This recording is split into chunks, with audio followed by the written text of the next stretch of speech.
提到战国，很多人有疑问，同样是东周乱世，为什么非要分成春秋和战国两个阶段？而这分界点又为何是三家分晋这件事？要回答这个问题，我们还得从周朝的贵族秩序说起。在春秋时代，中原大地像是一场待刃的贵族竞技场，那时候的人们依然生活在周天子划定的秩序框架内。诸侯之间的战争以争霸为目的，战争更像贵族间的决斗，说白了就是让对方服气归顺，而非赶尽杀绝。这一时期，血缘决定权力，哪怕家臣手握大权，表面上也得遵从国君；哪怕大国再强势，争霸时也得扛着尊王攘夷的旗号。然而，随着时间的推移，这种旧的贵族秩序在晋国开始松动。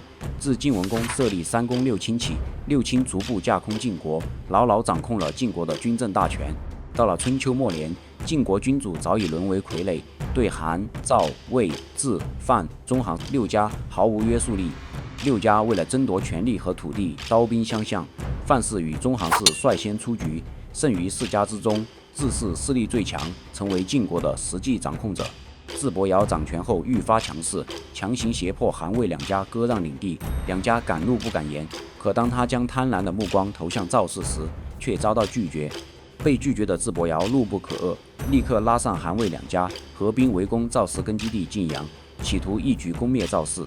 赵氏眼看就要覆灭，危急时刻，赵襄子暗中派张孟谈潜入韩魏军营，一番苦心游说道：今日智伯瑶能灭赵氏，明日就会对韩魏两家下手。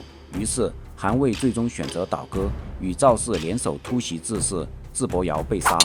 公元前403年，周天子正式册封韩、赵、魏为诸侯，晋国法理上被三家瓜分。三家凭借自身实力，正式获得周天子承认，打破了天子封诸侯、诸侯自清大夫的等级秩序。这无异于告诉天下，只要拳头够大，臣子可以杀掉国君，取而代之。从此天下再无底线。紧接着，战争的逻辑变了，失去了晋国这个巨大的平衡器，中原陷入了无休止的乱战。为了不被灭亡，韩、赵、魏率先开启了变法。这种变革让国家从贵族分权转向了君主集权，平民百姓通过杀敌或支持登上了舞台。进入战国时代，战争由争霸战转向兼并战，原本点到为止的贵族阵仗演变成通过大规模杀伤人口来夺取领土、不死不休的总体战。至此，中国历史跨入了以实力为唯一标尺的战国时代。随着晋国被韩、赵、魏三家瓜分，战国之初，东周境内形成了齐、楚、燕、韩、赵、魏、秦、越8个大国并立的局面。三晋当中，魏国的开局并不顺利。魏国在立国之初，接连在对外战争中失败，处境窘迫。为了扭转颓势，魏文侯果断打破常规，广纳贤才，任用法家代表人物李悝推行变法，革除旧制，盘活封建经济，又提拔岳阳、吴起等名将，革新军制，训练军队。这套精准的组合拳，让魏国在政治、经济、军事各领域全面崛起，迅速成长为战国初年的强国。公元前419年，魏文侯以吴起为主将，打响了对秦的第一次河西之战。吴起治军严明，战术卓绝，率领魏军在河西战场一路势如破竹，轻易撕开秦军经营多年的防线，随后直扑渭河平原咽喉阵地。消息传回秦国，举国震动，秦国急忙调重兵驻守阵地，又令河西守军截断吴起退路，企图瓮中捉鳖。面对两面夹击的危局，吴起却异常镇定，他率军在阵地与秦军正面决战，凭借过硬战力大败秦军。而另一边，魏国太子姬敏锐捕捉到战机，趁秦军河西主力倾巢而出，防线空虚，他率领黄河东岸魏军连夜渡河，一举攻破秦军重镇樊庞。这一出击直接击溃了秦军的河西防线，大批魏军顺势攻入秦国境内。此后2年，吴起逐步肃清秦国在河西的所有据点，魏国完全掌控河西之地。此后，吴起还率军北征戎狄，向北拓展土地。魏文侯在此设上郡，魏国疆域大幅扩张。就在魏国对秦捷报频传时，邻国赵国却陷入了困境，在与中三国的战争中节节败退，最终只能向魏国求援。中三国由白狄后裔所建，春秋末年悄然崛起，战力不容小觑。公元前408年，魏国刚平定河西战事，便派岳阳率军远征中山。训练有素的魏军仅用3年就成功攻灭中山国。但颇具讽刺的是，魏国占据中山国后，对赵国形成的战略压制反而比中山国更大了。变法后的魏国实力碾压其他诸侯。魏国不仅在第2次河西之战中再败秦军，更在与齐、楚等大国的交锋中屡占上风。魏国的成功像一颗石子投入湖面，引发了连锁反应，掀起战国初期第一波变法浪潮。楚、齐、秦、韩等国纷纷效仿，争相通过变法强国。原本就错综复杂的诸侯争霸格局，自此进入白热化阶段。相比晋国的变化，齐国的变化有些特殊。早在齐桓公时期，陈国公子完因国内动乱流亡到齐国，在此改姓田氏。其后裔极富谋略和远见，一边靠着大斗借出、小斗收进的方法收揽民心，一边悄悄打压齐国公室和其他卿大夫势力，逐步控制了齐国的军政大权。后来，田和干脆将齐康公放逐到海岛之上，彻底架空将其统治。直到公元前386年，田和被周天子册封为齐侯，田氏齐国正式取代姜齐，齐国的历史翻开了新的篇章。而此时，魏国已然崛起，给新生的田齐带来了不小的压力。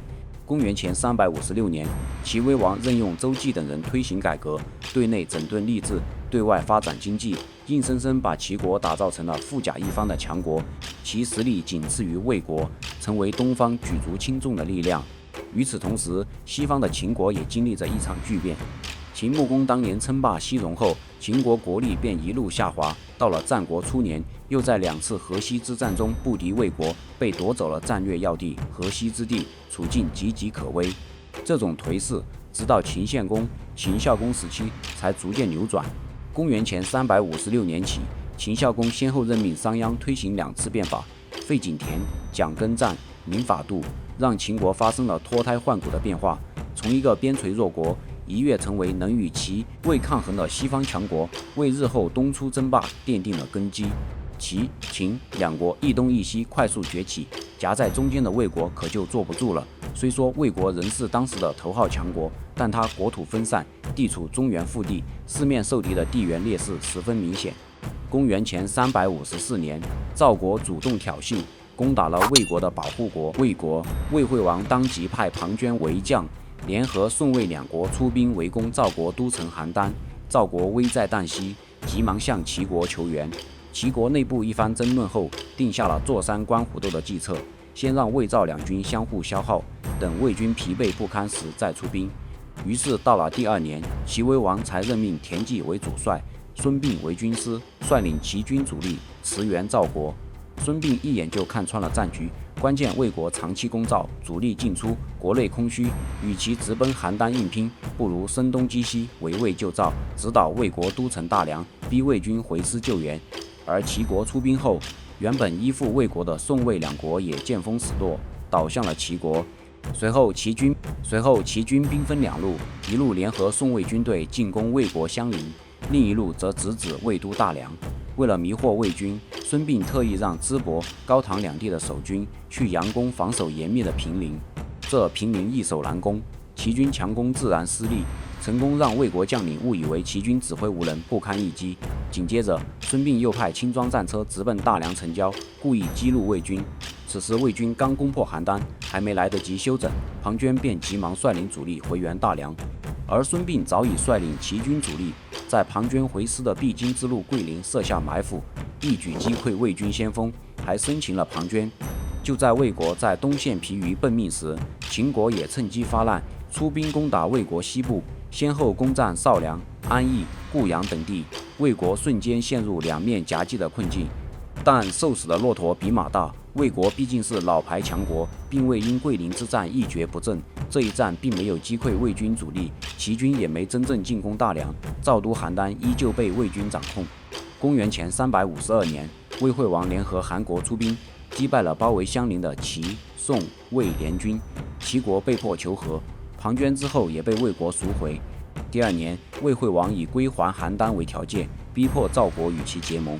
稳住东线后，魏国集中兵力向西反攻秦国，不仅夺回安邑，还包围了固阳。秦国无奈之下，只能议和，归还了此前占领的魏地。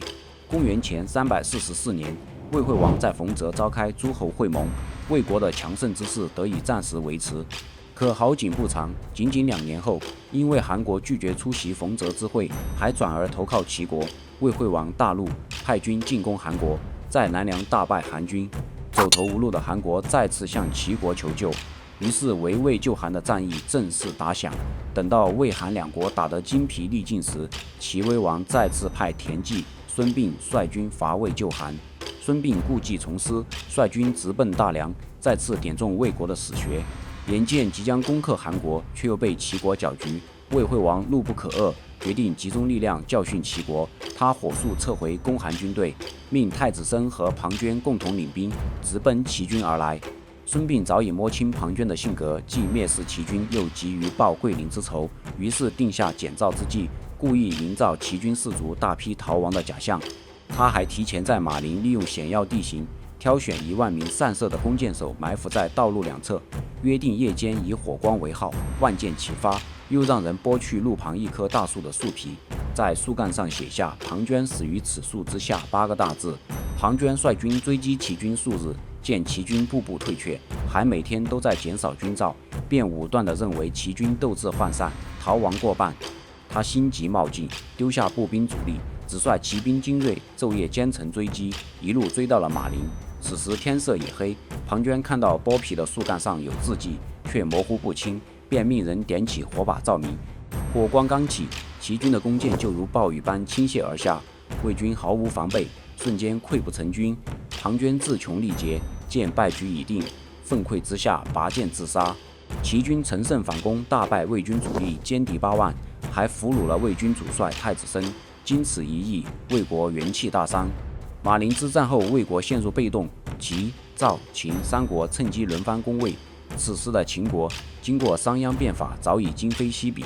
秦孝公派商鞅率军进攻魏国河东，魏国派公子昂迎战。两军对峙期间，商鞅利用与公子昂的旧交，假意邀请他前来会盟议和。公子昂未加怀疑，赴会时被商鞅埋伏的士兵生擒，秦军趁机发起猛攻，大败魏军。魏惠王被迫割让河西部分土地求和。不久后，秦军又在暗门击败魏军，商鞅变法的成效得以检验。可商鞅自身却没能善终。公元前338年，秦惠文王继位，那些因新法丧失特权的旧贵族纷纷发难，诬陷商鞅谋反。秦惠文王为了缓和内部矛盾，下令诛杀商鞅，但他深知新法的价值，依旧坚持推行变法。稳住局势后，秦惠文王继续东进伐魏。公元前330年，秦军在雕阴大败魏军，魏国被迫割让全部河西之地。随后，秦军又接连攻占河东多地，魏国无奈再度割让上郡15邑，秦国彻底占据黄河以西，还在河东建立了东晋基地，实力大幅攀升。